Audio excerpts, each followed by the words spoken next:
on a besoin d'être réconcilié d'abord avec nous-mêmes et avec les autres.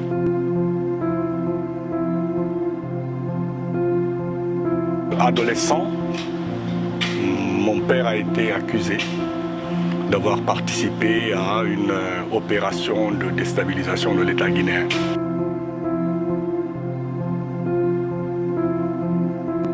On est un peu inquiet, il faut le dire. Inquiet du fait que chaque fois que le gouvernement s'engage à tenir le procès, il ne tient pas sa parole. L'histoire politique et sociale de la Guinée a été entachée par des événements douloureux. Ils sont nombreux ces Guinéens qui ont subi des violences politiques à tort ou à raison sans qu'aucune justice ne soit rendue. Les victimes et survivants des graves violations commises ont peu bénéficié d'accompagnement. Du Kambouaro, où des milliers de Guinéens de toutes classes sociales confondues ont péri, en passant par ceux des événements de 1985, où une bonne majorité de militaires ont subi des injustices. À cela s'ajoutent les victimes des événements de 2007 et du 28 septembre 2009, où une centaine de personnes ont été tuées, des femmes violées, des blessés graves et des disparus. Tous ces événements n'ont connu aucune justice. Pour mettre fin à ce cycle d'événements qui a endeuillé plusieurs familles en Guinée et qui a fragilisé le tissu social, le président de la République, fraîchement élu en 2010, a pris l'initiative à travers la mise en place de la commission provisoire de réflexion sur la réconciliation nationale de répondre aux cris de cœur des victimes et leurs familles réunies en association. Présidée par deux leaders religieux, en l'occurrence Monseigneur Vincent Koulibaly et le premier imam Eladji Mamadou Saliou Camara, cette commission a effectué un travail sur le terrain. Marc Pépé Grovogui est le conseiller des coprésidents. La création de la commission, c'était pour faire face aux différents actes de violation des droits de l'homme qui ont émaillé l'histoire de notre pays, de l'indépendance à nos jours. Mais depuis la remise en 2016 du rapport final des consultations nationales devant permettre la mise en place de la commission qui devra se charger de traiter tous les événements survenus en Guinée, rien n'a encore été fait. Des interrogations subsistent pour Amadou Tunkara, membre de l'association des victimes du Kambouaro. Le manque de volonté politique est la meilleure réponse à ces interrogations. Bon, c'est des raisons politiques, il faut avoir le courage de le dire, c'est des raisons politiques. Le rapport a été établi et la restitution du rapport, on était dans un hôtel de la place, le président de la République est venu, la commission provisoire était là, les victimes étaient là et le rapport a été remis au président.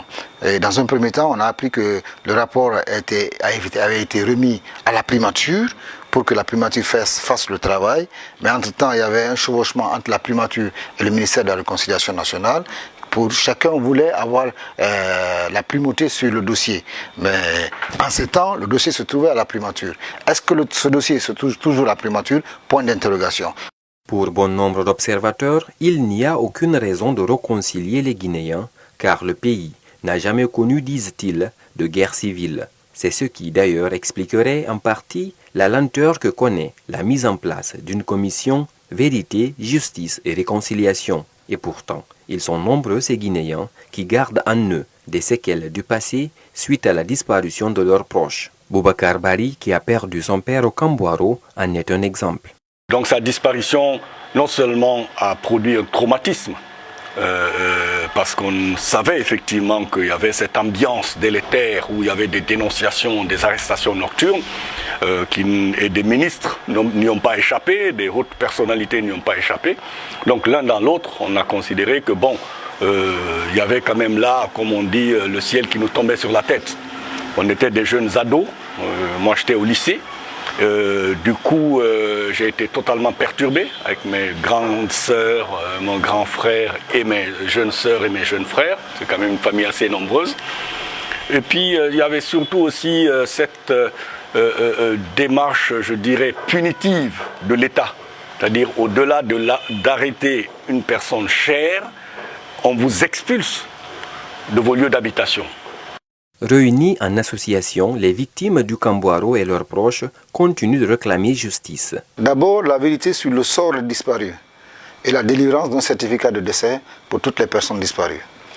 La prise en charge sanitaire des rescapés par les Nations Unies et la restitution des biens saisis.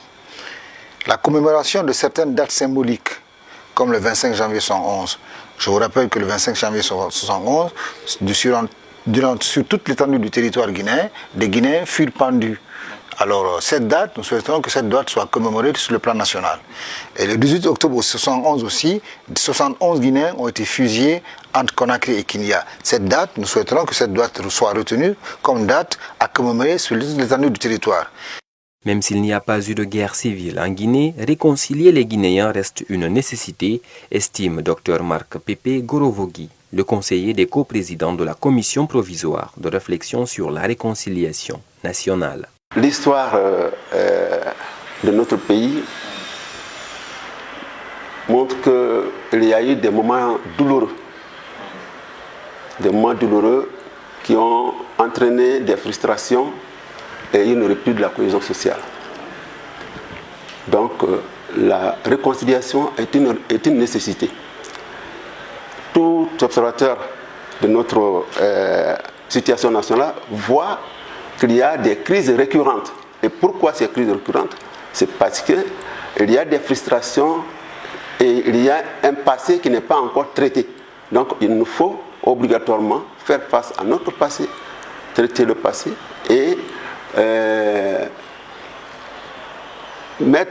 envisager le bon vivre ensemble entre les Guinéens. Donc pour moi, la réconciliation est une nécessité. Il invite le chef de l'État à honorer son engagement. Et je veux, par cette tribune, demander respectueusement au président de la République que, conformément à son engagement avec la commission de consolidation de la paix, décision des Nations Unies, et aux recommandations de la commission provisoire de réflexion sur la réconciliation nationale, de prendre toutes les mesures appropriées pour accélérer ce processus de mise en place de la commission Vérité, Justice et Réconciliation. Si la commission Vérité, Justice et Réconciliation ne semble pas être une priorité pour les autorités, les procès des massacres du 28 septembre 2009 est cependant de temps à autre évoqué par le pouvoir en place. Mais les victimes de ces événements douloureux et les organisations de défense des droits humains qui les assistent deviennent de plus en plus impatientes vu la lenteur qu'enregistre la procédure. Bari Oumou est l'une des victimes. Ça me travaille parce que avec l'âge que j'ai aujourd'hui, ça me travaille. On a attendu et chaque fois, c'est des promesses qui n'avancent pas. On nous promet et rien n'est vu et nous attendons toujours la justice. Nous sommes fatigués, mais comme c'est la Guinée, les autorités, ils savent tous que la vérité est là, mais ils refusent de reconnaître même les survivantes d'abord. Et le procès aussi, ils ont refusé parce que les institutions n'ont pas donné les informations, ils ont donné même, ils ont financé. Et maintenant, là, ils refusent parce que c'est des promesses qui sont là. Et cette fois-ci encore, on nous dit que c'est au mois de juin. Qui sait? Saran Sissé, une autre victime du 28 septembre, se sent, elle, abandonnée. Le gouvernement actuel nous a insultés, nous a humiliés, malgré ce que les militaires guinéens nous ont fait. Mais ça, c'est à peu près dans 4 heures du temps. Mais ce que le gouvernement actuel est en train de faire sur nous est plus douloureux que ce qu'on a vécu ce jour. Pourquoi? Parce que depuis 11 ans, on est là en train d'attendre. En France, dire, c'est des gens qui ne nous reconnaissent pas. Parce que, par exemple, les fêtes de 8 mars ou les activités des femmes, on invite même les femmes balayeuses, mais jamais, plus grand jamais, l'État guinéen a pensé aux victimes du 28 septembre. L'association des victimes, parents et amis du 28 septembre, AVIPA en abrégé, est la structure au sein de laquelle les victimes trouvent de l'énergie pour pouvoir tenir encore. Asmaou Diallo en est la présidente. Depuis 58 ans à nos jours, il n'y a jamais eu de justice, vraiment une vraie justice. On a assisté une fois au jugement des gangs avec Doura Chérif. Donc ça, tout le monde a vu. On a assisté aussi au jugement de l'attaque du domicile du président. Tout le monde l'a vu. Je pense que c'est les deux cas qui ont retenu l'attention des Guinéens et même de l'extérieur. Alors, pourquoi pas le dossier du 28 septembre? Et pourquoi ne pas aussi aller même plus? Après le 28 septembre, on peut penser à la justice transitionnelle pour parler des actes qui sont passés dans le passé. Au moment de la révolution, au moment de Séméré. Thierno Souleymane Ba, le président de l'OGDH, se dit inquiet quant au retard du dossier du 28 septembre. Le dossier a été bouclé depuis 4 ans maintenant, bientôt 4 ans. Et chaque année, le gouvernement nous fixe une date qu'il ne tient pas. Donc on est inquiet et le dossier traîne. Même son de cloche chez Alpha Amadou Desba, vice-président de l'OGDH et avocat des victimes du massacre du 28 septembre. Bon, on ne peut pas dire qu'on est satisfait de l'évolution des choses puisque depuis plus de 10 ans, nous réclamons justice. Mais je pense qu'il est temps que le gouvernement prenne ses responsabilités. Nous l'avons toujours dénoncé.